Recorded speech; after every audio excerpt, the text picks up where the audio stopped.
вращаем таз в противоположную сторону от направления броска. Вот. Мы его раскачиваем тазом. Так, бросок через спину классического захвата. Тоже с вращением таза. Для всех типов бросков вперед.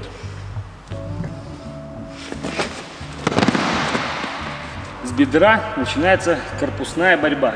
С постановки броска через бедро люди учатся бросать корпусные броски. Еще раз, медленно дать.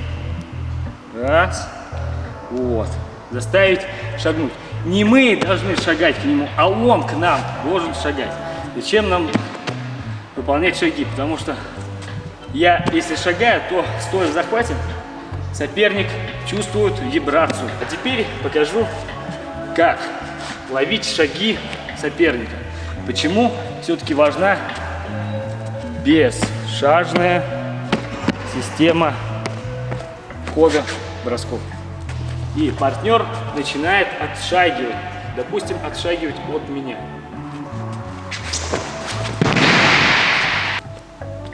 Вот, он меня потянул за собой.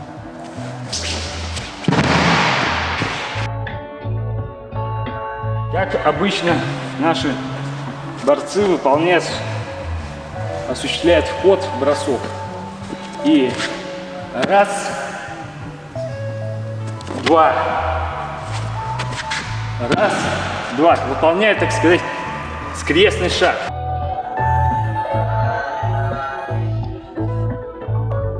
Вкручиваем бедро.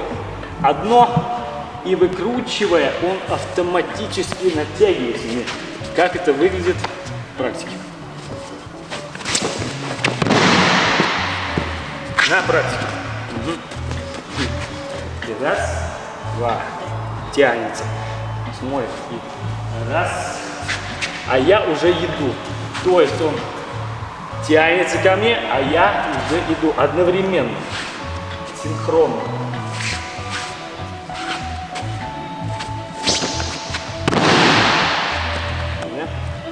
Раз, два. Еще раз. Раз, натягиваем тетиву, расслабляем.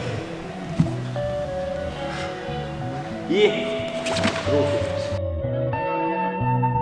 Разберем отталкивание, да? То есть мы искусственно наклоняемся к нему. Вот. Обязательно нужно создать комфортную зону в борьбе. Это подставку. Подставку, где вы максимально можете отдохнуть, чтобы в короткий промежуток времени вы смогли взорваться всегда. И именно фаза расслабления, фаза взрыва должна присутствовать в борьбе. И еще раз, наклон. Оттолкнулись, еще раз.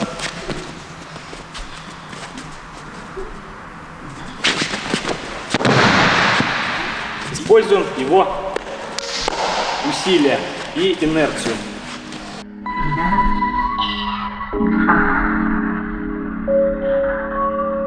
Да, принцип веревочки. Я его перенял, долго смотрев и изучав, пробовав, тренировавшись от великого мастера из Японии Цунода, такой известный тренер, дзюдоист.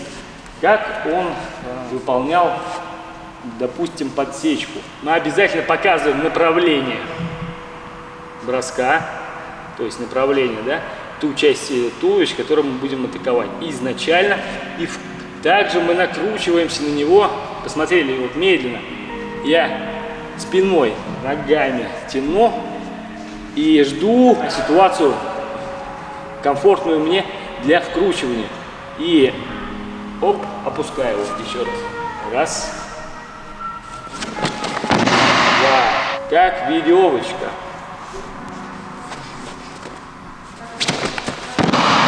Хорошо этот бросок отрабатывать, когда партнер стоит, оттянись назад, вот, создать тягу, да, взаимную. То есть, вот, мы спиной чувствуем, да, хорошенько, натяжку. Как тренируется тяга? Бедра уходят вперед и Ручки в самый момент последний выполняют, осуществляют тягу. Бедра, корпус, руки. Еще раз, как это в рабочей ситуации будет? О, бедро вперед вынесли, да. Спина должна быть ровная. Мы не трясемся, а расслаблен. Расслаблен максимально. Раз. Два. Вот. И обязательно сохраняйте ровную спину. Без углов.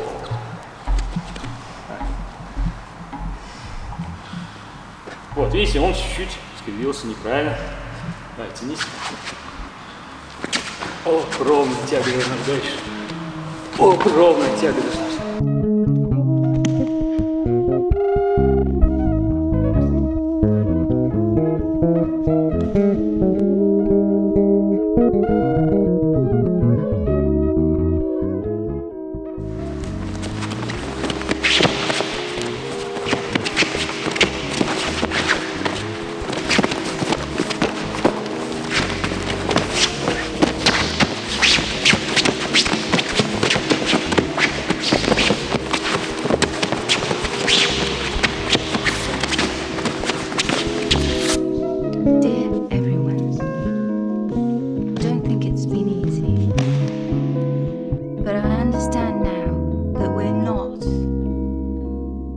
Перенос массы тела с одной ноги на другую, маятник, так сказать.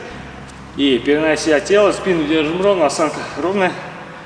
И меняем направление движения, да? То есть вы уже все видите, как я переношу массу тела, и уже с точностью можете определить, куда я пойду. Потому что я раскачиваюсь как часы, да, как маятник. А теперь уже вы не можете понять направление моего движения. Потому что я искусственно расслабляю коленный сустав и переношу массу тела с одной, а может с другой ноги. Так, следующий вариант. И работа с отворотами, да, как она важна для бросков вперед. Для бросков вперед, в принципе. И раскручиваем таз также. Очень полезное и действенное упражнение. Закрыли. Так, еще раз. Плавно.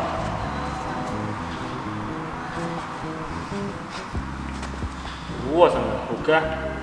Все начинается с вращения таза.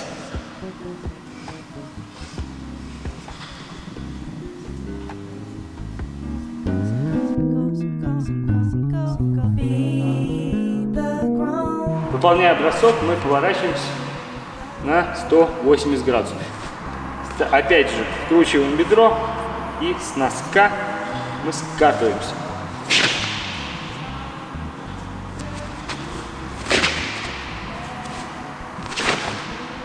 Не отрывая стоп. Это самый главный принцип.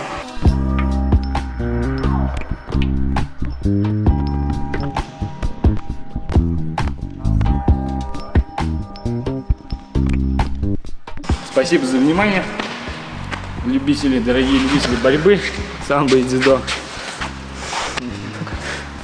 Все.